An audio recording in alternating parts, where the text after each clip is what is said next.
Good morning, good afternoon, good evening, and good night. My name is Savannah Playford, the Director of Youth Ministry at Dixon United Methodist Church. Welcome to today's daily devotion. As I mentioned before, I have been feeling anxious about some of the things going on in the world, and just when I started to feel better, I seemed to be sucked back into that place of fear. After talking with some peers, I realized I am not the only one. Fear is a natural feeling that all people in their lifetime will experience at one point or another. Sometimes the fear seems heightened, like maybe in the state of where we're at today. When I was younger, my mom gave me this book called The Complete Personalized Promise Bible by James Riddle. It is a book filled with all of the promises that God has ever given to us as His people.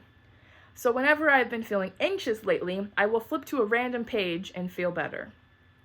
As I was reading this past week, almost every story or Bible verse I came across had the words, "Do not be afraid," or "Fear not," because God is always going to have our back. Because this came up so frequently, I decided to do some research.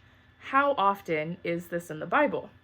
Although it is not confirmed exactly how many times those phrases are in the Bible, many say it is used over 300 times. And some people will even say that it is used exactly 365 times. Do not be afraid, once for each day of the year. Isn't that kind of cool? Regardless of how many times it was said, whenever it is given as a commandment or as a directive or a rule. Sometimes a commandment can also be seen as a biblical principle relating to ethics or worship. So what I'm getting here is when we are following God and fearing not, or to not be afraid, it's really another form of worshiping Him, right? Because we are trusting Him, and you typically only trust people that you love. And if you're trusting somebody that you love, then you are worshiping with them. So here is today's reading that can help you with fear if you're experiencing it. It comes from Psalm 56 that has the theme of trusting God when all else seems dark and there is no hope. It comes from Psalm 56 verses 3 through 4 that says this: "Whenever I am afraid, I put my trust in you. In God, whose word I praise. I trust in God, I will not be afraid. What can mere flesh do to me?"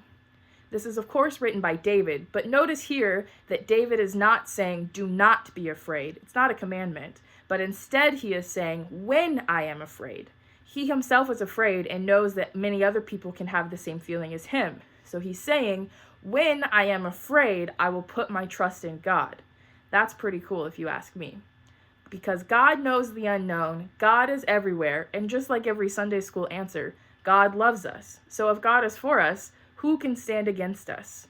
So as you move about your day, your week, or to the end of this pandemic, just remember, when you are afraid, put your trust in God.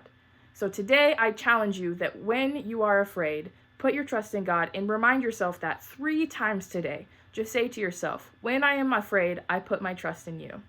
I hope that all is well with each of you, and I can't wait to see everybody soon. And hopefully, when you're afraid, you can put your trust in God, just like I have been learning to do.